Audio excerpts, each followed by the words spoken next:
Why do so many of us neurodivergents struggle to get diagnoses?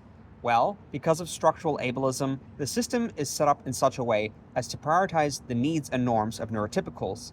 And for that reason, there isn't a prioritization of the screening and diagnosis of other neurotypes. This isn't always intentional, it's just built into the system.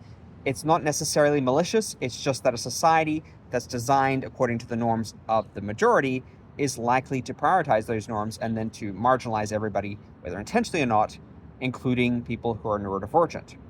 That's one reason as to why we get delayed diagnoses and we struggle a lot of our lives. The other is internalized ableism.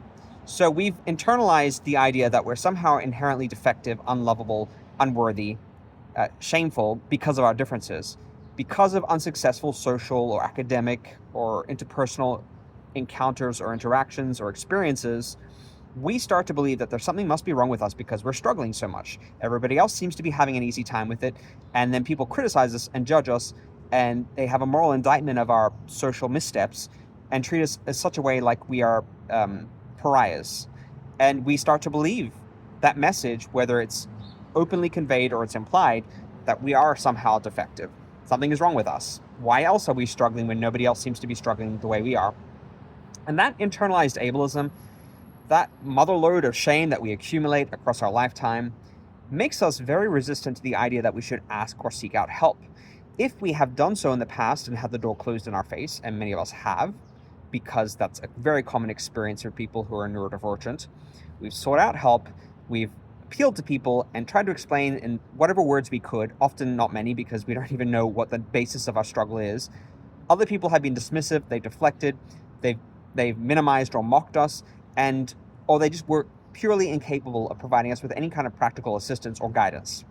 And for that reason, for the fear of dismissal or ridicule, we will shut down and we won't be seeking out help like we probably should be, because we believe it's a foregone conclusion.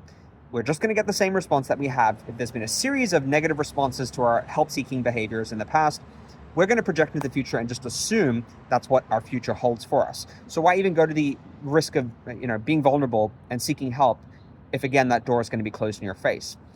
And because of that, it becomes a self-fulfilling prophecy, because we don't seek the help and we never get the help, so life is a continuing struggle. And of course, we're not going to seek that help because we're protecting ourselves, especially if we have complex trauma, especially if we have rejection sensitivity. We're going to be a lot more averse to getting that kind of response. It's going to hit a lot harder, and it's going to hurt us a lot more, and it's going to shut us down in a way that makes us even more reluctant to want to seek out help. That lack of willingness to seek out help makes us build barriers and walls around ourselves. We're guarded, we're avoidant, we don't try to get into really close relationships with people because we don't trust them, we don't confide in them, and we don't seek help.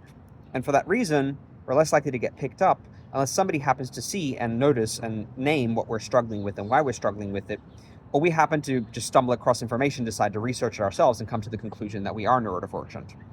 I know that's how I got diagnosed. People had presented it to me before, but I wasn't open to that because I didn't believe in people, I didn't trust them, and I saw it again as a moral indictment that I was different. And so therefore, if I was neurodivergent, that was that person, a neurotypical person, trying to put me in a box and shame me. They might not even intended that, but that's what I anticipated, or that's how I read the situation because of previous experience. Now, I was willing at some point to open up and seek that help and get the diagnosis, but it felt like it came too late. I wish I'd had that much earlier and been able to access the support and the self-knowledge before that, so I wouldn't have struggled. And in a sense, I was contributing to that delayed diagnosis, my lack of willingness to accept help. But when you are so locked in that defensive pattern of not seeking help, of not opening up, of not confiding, not being vulnerable, you don't know any different. And you don't want to take any other chances because the consequences are just too high. And then for that reason, I also was not open to accessing therapy to get help. I struggled with my mental health, as many of us do as neurodivergents, and I wasn't willing to risk that vulnerability, to trust that somebody could hold and contain what I had, be able to put a name to it, be able to help me process it, be able to help me progress and grow and heal. And so I was very reluctant entering into therapy. The irony now is that I'm a therapist, but I was very reluctant because I didn't believe that it could help me. It seemed like at this point, if I hadn't been able to be helped by anybody in any kind of substantive way, given a clear way forward with my life, why would I assume that there's any point doing it now? And I encounter that with many people who are entering therapy for the first time. They've had a lifetime, neurodivergents who've had a lifetime of accumulating negative experiences to substantiate their anticipation that things are never going to work, that they're never going to get the help, that nobody can help them, that their life is a foregone conclusion. I would love to hear from you. Have you struggled with this as a neurodivergent person? What have your experiences been like? Have you been reluctant to be vulnerable, to open up, to confide, to seek help?